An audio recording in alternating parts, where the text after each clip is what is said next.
المرسلين وعلى آله وصحبه أجمعين. اللهم ربنا آتنا من لدنك رحمة وهيئ لنا من أمرنا رشدا. اللهم إني أعوذ بك من علم لا ينفع ومن قلب لا يخشع ومن نفس لا تشبع ومن دعوة لا يستجاب لها. فإن قلتا سے جو کہنا چاہ رہے ہیں، ایک سوال قائم ہوتا ہے تو سوال عموماً کیا بلکہ کہیں ایسا ہو جائے کہ کسی اور کا سوال قائم کر دیا جائے، لیکن اس سے پہلی والی جو عبارت ہوتی ہے نا، اسی عبارت سے کوئی نہ کوئی سوال ابھر رہا ہوتا ہے، جس کو شارح فَإِن قُلْتَا یا فَإِن قِيلَا کے ذریعے سے بیان کرتا ہے، پھر اس کا جواب دیتا ہے۔ اس سے پہلے آپ آ جائیں دوسرے قال یقولون میں جو آپ نے پڑھا تھا، اس میں آ جائیے ذرا سا، دوسرا ہی ہوگا شاید۔ دوسرے قال یقولون میں آپ نے پڑھا تھا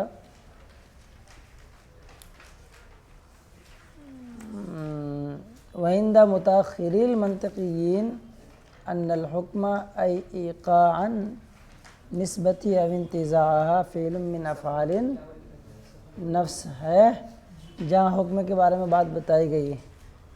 جی ایک مسئلہ، دو مسئلے آپ کے یہاں سمجھ میں آئے تھے۔ حکم کے دو معنی آتے ہیں، ایک نسبت حکمیہ والا معنی ہے اور دوسرا والا معنی کیا ہے؟ ایقاع نسبت یا انتزاع۔ اب ایقاع نسبت ادراک ہے، انفعال ہے یا فعل ہے، اس بارے میں تفصیلاً گفتگو آپ نے کہاں پڑھ لی تھی؟ دوسرے قال یقولون میں، جہاں یہ بات دکھائی گئی تھی وَعِنْدَ مُتَأَخِّرِي الْمَنْطِقِيِّينَ کے تحت، کہ حکم کیا ہے؟ ایقاع نسبت۔ حکم سے مراد ایقاع نسبت یا انتزاع نسبت کیا ہے؟ افعال نفس کے ایک فعل ہے، نفس کا افعال میں سے ایک فعل ہے۔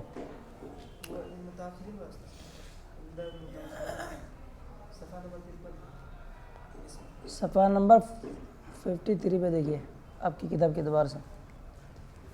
اب یہاں پہ اوپر جو بات کی کہی گئی ہے نا، بات کیا کہی گئی دیکھیں توجہ کے ساتھ میں، کہ اگر دونوں ہی جگہ حکم سے مراد کیا لیا جائے ایقاع نسبت، ٹھیک ہے، تو ایسی صورت میں تصدیق تصور ایقاع کا تقاضا کرے گی، جو کہ ایک باطل امر ہے، کہ یہ توقف باطل ہے، کیونکہ اس طرح کی بات ہوتی نہیں ہے۔ جب ایقاع پا لیا جائے تو پھر ایقاع، تصور ایقاع پر موقف ہو جائے، ایسا کچھ خارج میں ہوتا نہیں ہے۔ صحیح ہے؟ اب یہاں سے سوال یہ ابھرتا ہے کہ آپ کا علی الاعلان، علی الاطلاق یہ کہنا کہ تصدیق تصور ایقاع کا تقاضا نہیں کرے گی، درست نہیں ہے۔ کیوں درست نہیں ہے؟ پیچھے آپ بتا چکے ہیں دوسرے ہی قال یقولون میں کہ متأخرین مناطقہ کے نزدیک جو محققین ہیں، حکم یعنی ایقاع نسبت نفس ناطقہ کے افعال میں سے ایک فعل ہے۔ جب فعل ہوگا تو پھر کیا ہوگا؟ پھر اس کے اعتبار سے آپ نے کیا بتایا تھا؟ 4 صورت بتائی تھی، تصدیق کے 4 ہی اجزاء ہوں گے، یہ تو کہا تھا۔ نام کا تھوڑا سا فرق ہوگا، 3 تصورات ہو گئے ہیں ایک کے نزدیک، چوتھا کیا حکم ہوگا جن کے نزدیک کیا ہے؟ نفس کے افعال میں سے فعل نہیں ہے، ادراک ہے، ان کے نزدیک کیا ہونے والا ہے؟ پیچھے ہوگا، دیکھا ہوگا۔ فلو قلنا سے ثمرہ اختلاف بیان کیا، اگر ہم یہ کہیں کہ حکم ادراک ہے تو اس سے تصدیق کیا ہو جائے گی؟ تصورات اربعہ کا مجموعہ ہوگی، پیچھے بات پڑھ چکے ہیں تفصیلی گفتگو۔ تو یہ یہاں یہ کہنا چاہ رہے ہیں کہ اگر آپ یہ کہتے ہیں کہ تصدیق تصور ایقاع کا تقاضا کرنا یہ باطل ہے، تو مطلقاً باطل کیسے سمجھ میں آئے گا؟ پیچھے تو آپ بیان کر چکے ہیں 2 صورت۔ ایک صورت میں اس کا بطلان سمجھ میں آتا ہے کہ کیا ہو جائے گا کہ حکم ادراک ہو یا فعل ہو، ان میں سے کوئی ایک صورت ہی میں نظر آئے گی، دونوں صورت میں نظر بات نہیں آتی۔ اسی پر ایک سوال ہے، سوال کا منہج کیا سمجھ میں آیا؟ کہ علی الاطلاق یہ کہنا درست نہیں ہے کہ تصدیق تصور ایقاع کا تقاضا کرے گی، اور یہ تقاضا کرنا باطل ہے۔ بطلان کی صورت ایک ہی صورت میں نظر آتی ہے، ٹھیک ہے؟ وہ صورت کیا ہے اس کو خود یہ بیان کرتے ہیں، دیکھو یہ سمجھ میں آیا نا سوال کا منہج؟ دیکھو کیا کہہ رہے ہیں، فَإِن قُلْتَ، اگر یہ آپ سوال کریں، کیا سوال؟ هذا انما يتم اذا كان الحكم ادراكا اما اذا كان فعلا، یعنی یہ جو آپ نے دکھایا کہ دونوں جگہ اگر نسبت ایقا مراد لی جائے تو تصدیق تصور ایقا کا تقاضا کرے کہ یہ باطل ہے، یہ بطلان اس وقت لازم آئے گا جب کہ حکم کیا ہو جائے؟ ادراک کے معنی میں ہو، کیونکہ ادراک کے معنی میں جب ہوگا تو کیا مسئلہ آئے گا؟ فعل ہوگا یا کچھ اور ہوگا؟ تصور ہوگا۔ جب تصور ہوگا تو اس کا مسئلہ الگ ہے، وہ کسی اور چیز کے تصور کا تقاضا نہیں کرے گا، کیونکہ جب پیچھے پڑ چکے وہ فعل کسے کہتے ہیں؟ فعل کی تعریف، ہاں، فعل کا مطلب بتایا تھا تاثیر، اور انفعال کا مطلب تاثر، یعنی اثر انداز ہونا یہ فعل ہے اور اثر کو قبول کرنا یہ تاثر ہے، انفعال ہے۔ پیچھے کی بات گڑبڑ لگ رہا ہے۔ یہ اس صورت میں مکمل ہوگا جو آپ نے اوپر بات کہی ہے، جب حکم کیا ہو جائے؟ ادراک ہو جائے۔ ادراک جب ہوگا تو معاملہ وہ تصور ایقا کا تقاضا نہیں کرے گا، جب نہیں کرے گا تو آپ کی بات ایک صورت میں فٹ بیٹھے گی۔ وہ اما، وہ نہیں کہ اب کیا ہے ہونا چاہیے، اما اذا کان فعلا، اور اگر حکم کیا ہو؟ فعل کے معنی میں اگر استعمال ہو جائے تو تصدیق کیا کرے گی؟ تصور حکم کا تقاضا کرے گی، اور اس وقت یہ کیا کہ باطل نہیں ہوگا۔ بس ہمیں آ رہی کیا کہنا چاہ رہے ہیں؟ یعنی آپ کا اوپر یہ دکھانا کہ دونوں جگہ حکم سے مراد ایقاء نسبت لیا جائے تو تصدیق تصور ایقاء کا تقاضا کرے گی، یہ تقاضا کرنا باطل ہے، یہ علی اطلاق باطل نہیں ہے۔ ایک صورت میں باطل ہے، جب کیا ہو جائے؟ حکم کس معنی میں ہو؟ ادراک کے معنی میں ہو۔ جب اس صورت میں اگر وہ تصور ایقاء کا تقاضا کرتی ہے تو کچھ بطلان والا معاملہ نظر آئے گا، کیونکہ ادراک کہتے ہیں اثر انداز کرنے کو تو کہتے نہیں بلکہ اثر قبول کرنے کو کہتے ہیں، اور جب حکم کس معنی میں آ جائے؟ فعل کے معنی میں آ جائے گا تو فعل کیا چاہیے؟ وہ کسی کے اوپر اثر انداز ہوتا ہے، اور اثر انداز ہونے کے لیے ضروری ہے کہ جس پر اثر انداز ہو اس کا وہ تصور کرے۔ پیچھے پڑ چکے آپ لوگ نا، اس کو بتا رہا دیکھو، اگر حکم کس معنی میں ہو جائے؟ فعل کے معنی میں ہو جائے تو تصدیق تصور حکم کا تقاضا کرے گی۔ کیوں کرے گی؟ دلیل، لأنه فعل من الافعال الاختیاریۃ للنفس، کیونکہ اس صورت میں حکم نفس کے افعال اختیاریہ میں سے ایک فعل ہوگا، اور افعال اختیاریہ یہ نفس سے صادر نے، تصدر پڑھو اس کو، مجرد پڑھو، انما تصدر عنها بعد شعورها بها والقصد، اصدار الگ میٹر ہے، اور افعال اختیاریہ یہ نفس سے اسی وقت صادر ہوتے ہیں جب نفس ان کا شعور کرے اور اس کے خارج کرنے کا قصد و ارادہ کرے، باہر لانے کا، والقصد الی اصدار، بعد القصد الی اصدار، ٹھیک ہے؟ اب قضیہ فٹ کر کے دکھانا ہے، ذرا سا توجہ سے دیکھیے گا کیا نظر آئے گا۔ صغرا کبرا بنائیے، حصول الحکم موقوف علی تصوری، علی تصور الحکم، یہ لکھا ہے انہوں نے، کبرا بنایا ہے تو اس کو صغرا یہ بنائیے آپ، حصول التصدیق موصوف موقوف علی حصول الحکم، حکم، ٹھیک ہے؟ نیچے لکھ لیں آپ، بعد میں جو آ رہا ہے اس کو بنا دو صغرا، حصول التصدیق موقوف علی حصول الحکم، صغرا میں معمول کبرا میں موضوع ہوتا ہے نا۔ شکل اول کی کیا شرط ہے؟ کیسے بیٹھے ہوئے آپ لوگ یار؟ پڑھنے والا چہرہ رکھو، برابر بتاؤ تو سمجھ میں آیا کہ میں ہی بولتے رہوں گا۔ شکل اول کی کیا ہے شرائط؟ کلاس کا ماحول تھوڑا سا لگے سمجھ، دیکھو صغرا میں کیا ہونا چاہیے؟ حد اوسط کیا ہونا چاہیے؟ صغرا میں معمول، کبرا میں الٹا بول رہا ہے، صغرا میں موضوع ہے، العالم متغیر وکل متغیر حادث، سو کیا لگ رہا ہے؟ چلو دیکھو یہاں اس کو یوں بنائیے آپ، حصول التصدیق موقوف علی حصول الحکم، صغرا ہو گیا حکم، اس کے بعد بنائیے فحصول الحکم موقوف علی تصوری الحکم یا لا تصوری ہی، نتیجہ کیا نکلے گا؟ اصول تصدیق کا موقوف لا تصور الحکم نکل گیا. چلو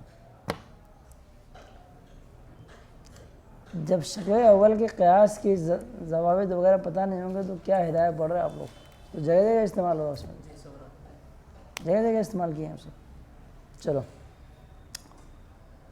یہاں تک بات مکمل ہو گئی. اب اعلیٰ کے ذریعے سے ایک دوسری دلیل دے رہے ہیں، دلیل عقلی ہی سمجھیے یا یہ نقلی کہہ سکتے آپ. ایک دوسری کتاب کے اندر مصنف نے اس طرح کی بات پیش کی ہے جس سے پتہ یہ چلتا ہے کہ تصدیق تصور کے حکم کا تقاضا کر رہی. دیکھو کیا کر رہے ہیں. اعلیٰ مزید یہ کہ مصنف نے اپنی شرح ملخص میں، ملخص کی شرح ہے امام فخر الدین رازی نے اس کی شرح فرمائی ہے، اس کی کتاب ان کی شرح فرمائی ہے صاحب کتاب نے. یہ کون ہے صاحب کتاب؟ امام کاتبی ہے نا، نجم الدین عمر علی قزوینی. اس پہ انہوں نے کیا لکھا ہے؟ على ان المصنف في شرحه للمخلص ملخص صرح به وجعله شرطا لا جزءا للتصديق حتى لا يزيد اجزاء التصديق على 4. تو یہاں پہ کس بات کی صراحت کی ہے، کیا کہنا چاہ رہے ہیں اس حوالے سے؟ اوپر والے جو بات انہوں نے پیش کی ہے نا کہ تصدیق تصور حکم کا تقاضا کرے گی، اسی سے ایک الگ سے ایک اعتراض یہاں قائم کرنا چاہ رہے ہیں. کیا کرنا چاہ رہے ہیں؟ مزید یہ کہ مصنف نے اپنی شرح ملخص کے نزدیک اس بات کی صراحت کی ہے. کس بات کی صراحت کی ہے؟ کہ تصدیق تصور حکم پر کیا ہے؟ موقوف ہے. لیکن ساتھ ساتھ میں کیا لکھا کہا ہے؟ اس کو انہوں نے شرط قرار دیا ہے، تصدیق کا جز قرار نہیں دیا. یہ جو عبارت آئے نا وجعلہ شرطا، ایک طریقہ لیجزا دی ہے، لیجزا دونوں مسئلہ ہے، کوئی مسئلہ نہیں. وجعلہ شرطا لیجزائی تصدیق لکھا ہے. عبارت صحیح کر لو، یہی عبارت ٹھیک ہے. وجعلہ شرطا لا جزءا لتصدیق، یہ صحیح ہے، ٹھیک ہے. ورنہ وہ بھی معنی الگ ہو جائے گا، پورا کا پورا معنی چینج ہو جائے گا. ٹھیک ہے بھائی. اب اس عبارت سے کیا توجہ دی ہے؟ اگر مصنف نے ملخص کی شرح میں جس بات کی جب صراحت کر دی کہ تصدیق تصور حکم کا تقاضا کرے گی، ایسی صورت میں پھر سوال کیا پیدا ہوتا ہے کہ تصدیق کے اجزاء تو بڑھ جائیں گے بھائی، ٹھیک ہے نا. تو انہوں نے کہا کہ تصور حکم کا تقاضا کرنے کی دو کنڈیشن ہے. ایک کنڈیشن ہے کیا ہے کہ اپنے ذات میں داخل ہونے کے اعتبار سے تقاضا کریں، یا ایک ہے کہ خارجی اعتبار سے تقاضا کریں. یہ بھی ہو سکتا ہے. ایک ہے شطر ہونا اور دوسرا کیا ہونا ہے؟ شرط ہونا. پیچھے پڑھ چکے آپ. حکمہ کا مذہب کیا ہے؟ امام راضی کا مذہب کیا ہے؟ حکم تصدیق اس کا نام ہے، بڑھے کہ نہیں؟ شرطن شطن وغیرہ.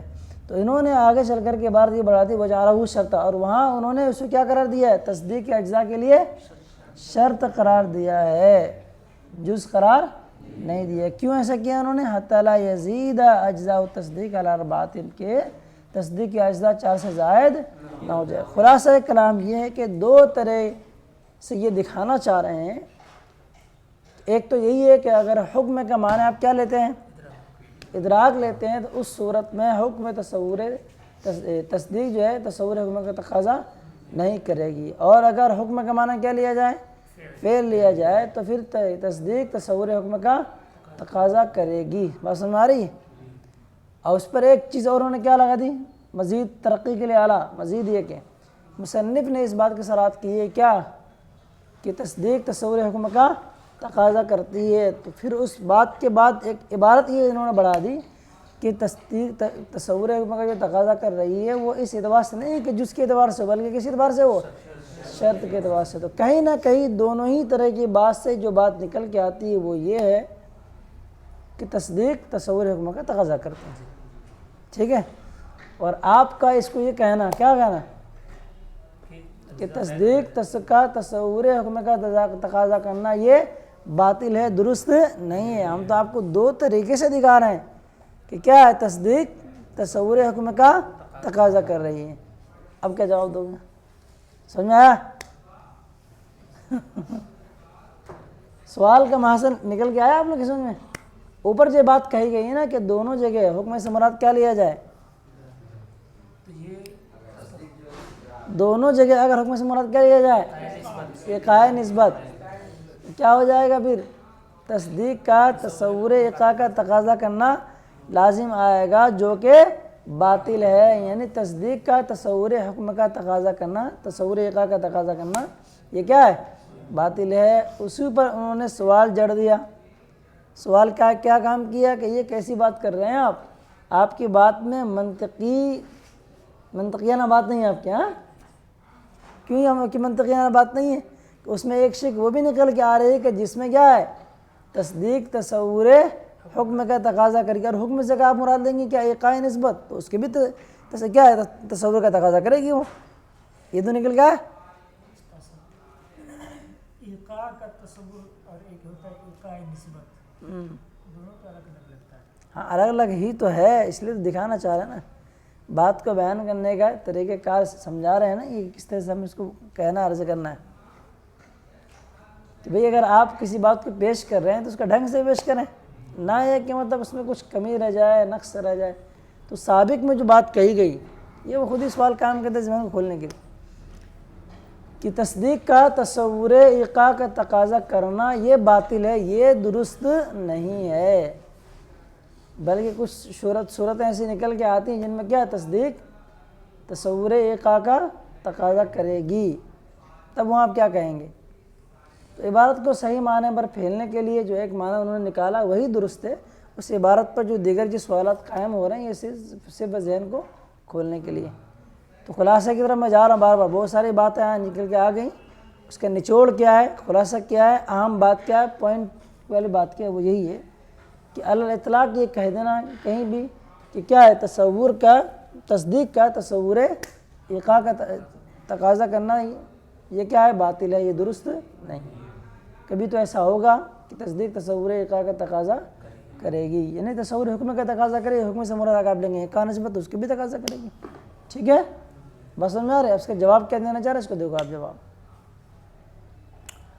جواب بھی دیں گے تو جواب میں اسی طریقے سے بات کہیں گے وہ جس طریقے پر سوال کیا ہے، کیونکہ کیا ہے الجواب یطابق سوال، سوال میں انہوں نے کیا کیا تھا؟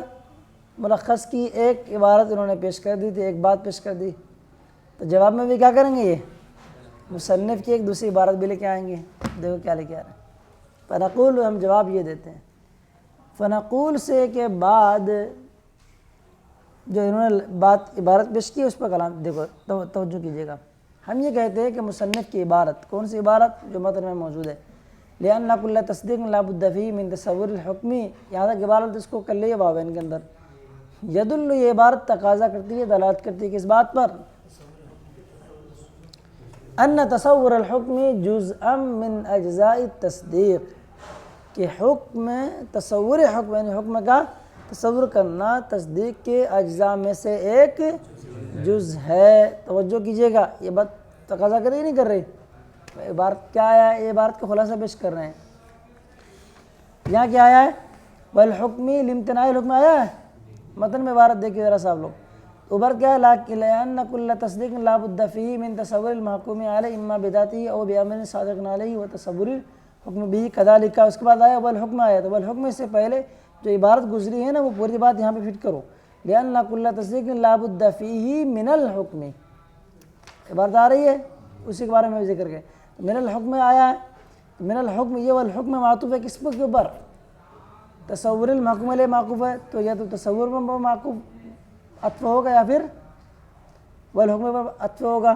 آپ کو شاید یہ پتہ ہونا چاہیے، کچھ بھی بیان کیا تھا۔ سابق میں اگر کوئی عبارت ایسی ہو جو مضاف مضاف الیہ والی ترکیب ہو، اس کو بند کرنا،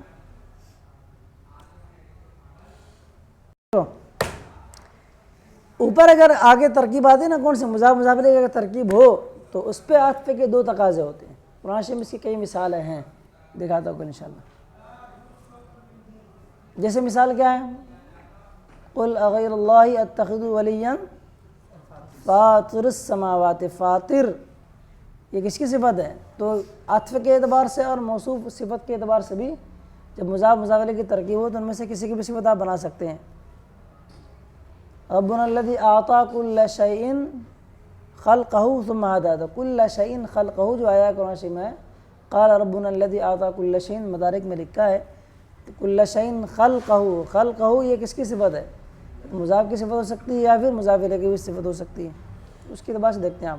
والحکم عطف کس پر ہے؟ من تصور المحکوم علیہ پر عطف ہے، مضاف مضاف الیہ کی ترکیب ہے. یا تو آپ تصور پر عطف مانیں گے یا پھر آپ محکوم علیہ پر عطف مانیں گے، یعنی مضاف پر مانیں گے یا پھر مضاف الیہ پر مانیں گے. بہرحال نکل کے جو آئے گا کیا؟ من تصور الحکم آ رہا ہے. توجہ کریں، عبارت بن گئی مکمل متن والی. اب یہاں بھی ذکر کرتے ہیں کیونکہ ماتن کی عبارت مکمل اس طرح ہے نہیں متن میں، وہ نکال کے دکھا رہے ہیں. ٹھیک ہے، لا بد فیہ من تصور الحکم، یہ اس بات پر دلالت کرتی ہے کہ حکم کیا ہے؟ تصدیق کے اجزاء میں سے ایک جز ہے. اب یہ کیسے دلالت کرتی ہے؟ آگے کرتے ہیں. فلو کان المراد بہ ایقاع النسبۃ فی الموضعین، کانا کا اس میں مراد ہوگا. مراد اس میں بن گیا تو خبر کیا ہونا چاہیے؟ ایقاع النسبہ ہونا چاہیے نا، ہونا چاہیے. لیکن مراد پھر نائب فاعل کس کو بنانا چاہ رہا ہے؟ ایقاع کو چاہ رہا ہے. ہو گیا تنازع فعلین کی گفتگو کے باب سے ہو گیا، اس لیے ہم نے دوسروں کو عمل دلا دیا. ٹھیک ہے، فلو کان المراد بہ ایقاع النسبہ بھی پڑھ سکتے ہو اور ایقاع النسبہ بھی پڑھ سکتے ہو. چلیں اور اگر دونوں ہی جگہ میں اگر اس سے مراد کیا لے لیا جائے؟ کس سے مراد؟ لا بد من تصور الحکم سے مراد دونوں جگہ ایقاع نسبت لے لیا جائے تو تصدیق کے اجزاء 4 سے زائد ہو جائیں گے. وہو مصرح بخلافہ، اور یہ تصدیق کے اجزاء کا 4 سے زائد ہونا مصنف کے صراحت کے خلاف ہے. یعنی مصنف نے اس کے برخلاف کی صراحت کی ہے. مطلب کیا برخلاف کی صراحت کی ہے؟ یعنی 4 ہی اجزاء ہو سکتے ہیں.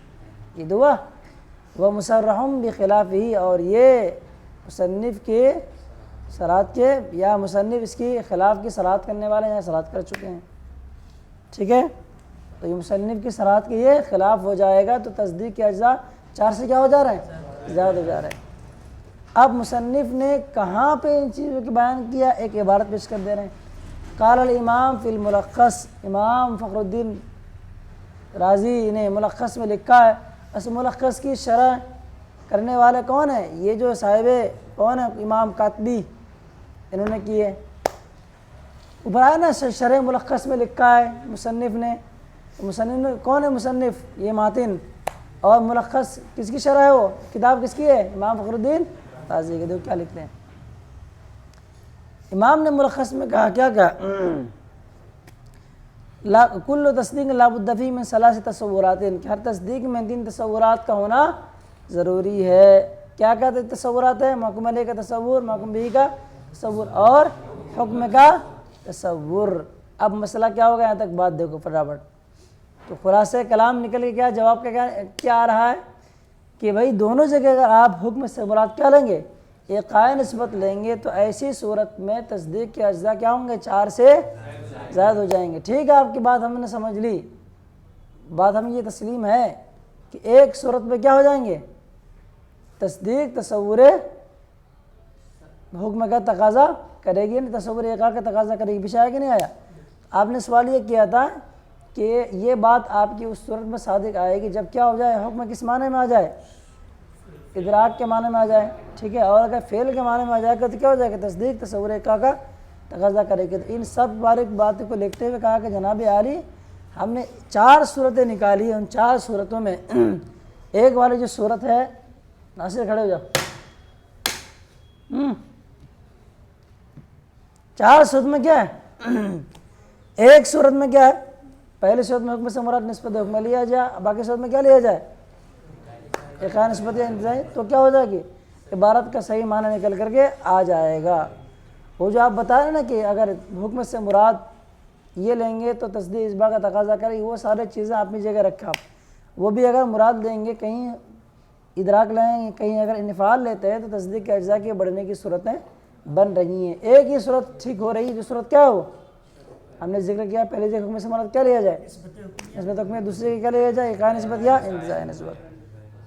انہی صورت میں بات پھٹ کے آئے گی. وَإِلَّا سے بات کیا بتایا تھا؟ وَإِلَّا اگر ورنہ اگر یہ مراد لیں گے، یہ صورت تو اس میں کیا خرابی لازم کی عبارت کی، تو خرابی کا بیان کرتے کرتے ایک سوال انہوں نے بیچ میں کام کر دیا ذہن کو کھولنے کے لیے. اس کا بھی جواب یہ نہیں دیا ہے کہ بھئی یہ ساری چیز آپ کی جگہ ٹھیک ہے، تصدیق تقاضا کرے گی تصور اقاقہ اس صورت میں جب کیا ہو جائے حکم سے مراد آپ فعل لے لیں، لیکن جب تقاضا کرے گی تو تصدیق کے اجزاء بڑھ جائیں گے تو وہ معنی ہم کیوں نہ لیں گے جہاں تصدیق کے اجزاء بھی برابر رہیں اور معنی عبارت بھی درست ہو جائے. تو ان سب کا خلاصہ نکل کے وہی آیا کہ ایک صورت میں ہم حکم سے مراد لیں گے کیا نسبت حکمی ہے، دوسرے کی کیا لیں گے آپ. یہ اور بات کی بات ہے کہ یہ ہم نے بیان کیا تو اس بیان میں ایک نقص یہ آیا کہ تصدیق کا تصور اقاقہ کا تقاضا کرنا باطل ہے، یہ بطلان اطلاق نہیں ہے، یہ سب نقطہ باطل وقوع کی کیفیت ہے، لیکن جو ہم نے کہا ہے وہ درست ہے. بات نکل کے آ گئی. وکیلہ سے پھر ایک سوال قائم ہوگا، یعنی سوال جو قائم ہوا تھا اس کا جواب دیا، اس جواب دینے میں ایک عبارت ذکر کی گئی، اس عبارت پہ پھر سوال ہوگا، پھر اس کا کیا جائے گا جواب دیا جائے گا، اور پھر آخر میں ایک سوال اور ہوگا پھر اس کا بھی جواب دیا جائے گا. یعنی گویا کہ ایک طریقے سے کیا ہے ایک عبارت کو ایک عبارت کو پرکھنے سمجھنے کے لیے کیا کہ کچھ دماغ اب لگا سکتے ہیں لگا دیں. اب یہاں پہ ایک سوال میں بتا رہا ہوں، توجہ جو آئندہ جو سوال آنے والا ہے یہ بات سمجھ گئے نا. سوال کا سوال جب سمجھ میں آئے گی بات، سوال سے کیا کہنا چاہ رہے ہیں، جواب سے کیا دینا چاہ رہے ہیں، ٹھیک ہے بات سمجھ میں آئی. ایک سوال جو آگے جو کرنے والے ہیں وہ سوال یہ ہے کہ مفتی صاحب نے اس کا جواب بڑا اچھا دیا ہے، وہ کلپ بھی بھیج دوں گا آپ کو. ایک سائل نے یہ سوال کیا تھا ہمارے شریک کے عرس میں کہ سید اعلیٰ کا شعر ہے، واہ کیا جود و کرم اے شہ بتا تیرا، نہیں سنتا ہی نہیں مانگنے والا تیرا. ٹھیک ہے اس کے لیے بھیج دوں گا آپ کو. کہا کہ حضور نبی کریم صلی اللہ تعالیٰ علیہ وسلم کے بارے میں یہ شعر ہے، حالانکہ روایت میں موجود ہے کہ اللہ کے رسول صلی اللہ علیہ وسلم کے پاس ایک بندہ آیا، حضرت ابو موسیٰ اشعری رضی اللہ تعالیٰ عنہ، سرکار سے سواری نہ ہونے کا سوال کیا، یا رسول اللہ میرے پاس سواری نہیں ہے، میں کیسے کیا کروں. سرکار نے فرمایا کہ میرے پاس نہیں ہے، میں نہیں دے پاؤں، ایسے کچھ الفاظ فرمایا. پارہ نمبر حافظ ہونے کا بڑا فائدہ ہوتا ہے. اس مفتی جب یہ بیان کر رہے تھے نا اس وقت میرے ذہن میں وہ آیت آ گئی، قلت لا اجد ما احملکم علیہ، ہے آیت کریمہ، قلت لا اجد ما احملکم علیہ. تو جواب میں کیا دیا مفتی صاحب نے، دو طرح جواب دیا کہ وہاں پہ نہ دینے کی نفی نہیں ہے بلکہ وقوع کی نفی ہے. مطلب کیا ہے، یعنی میرے پاس ابھی نہیں ہے، یہ نہیں کہا کہ نہیں دوں گا بلکہ کیا کہا میرے پاس ابھی نہیں ہے، اگر آئے گا تو دے دوں گا. تو سید اعلیٰ سے وہی کہہ رہے ہیں کہ کوئی بھی تو گویا کہ یہ کیا ہو گیا، نہیں تو نہیں کہا نا بھائی، بلکہ کس کی نفی کی، وقوع کی نفی کی. ٹھیک ہے شے کی نفی نہیں کی. دیکھو سب منطقی ہے، سب ہے. سر نے کیا جواب دیا منطقی اندر سمجھنے سے تعلق ہوتا ہے. موجودہ دور میں اگر افتاء پڑھنا ہے تو مفتی صاحب کی فتوے پڑھا کرے، بہت نظام الدین اگر اطلاق مطلق مفتی بولیں گے تو وہی مراد ہے ہندو پاک میں. ہاں مفتی نظام الدین صاحب. اس کے بعد کیا ہو گیا، پھر ایک دوسرا جواب دیا انہوں نے. دوسرا جواب کیا دیا، دوسرا جواب یہ تھا کہ سید اعلیٰ نے ایک دوسرے کا فرمایا کیا، اور نہ کہنا نہیں عادت رسول اللہ کی. کیا اس سے پہلے شعر ہے،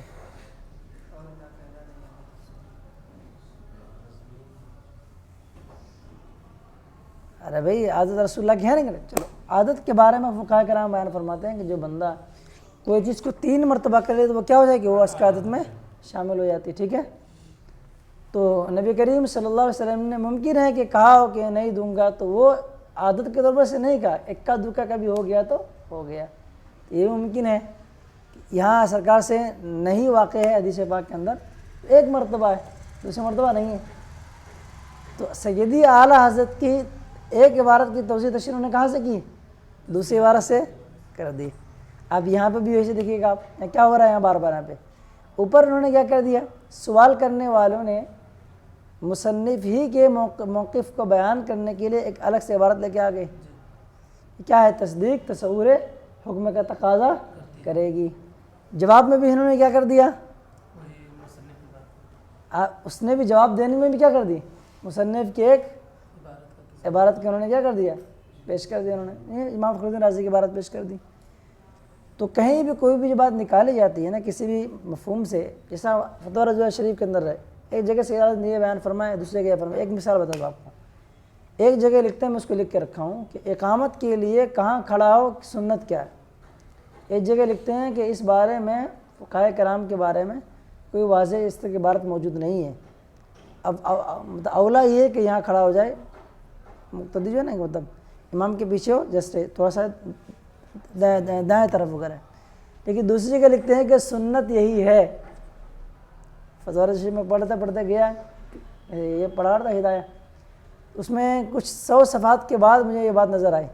تو ایک جگہ کیا لکھا, اس کے بارے میں راجع وغیرہ بات نہیں, لیکن بعد میں کیا لکھیں سید اعظم نے, سنت یہی ہے.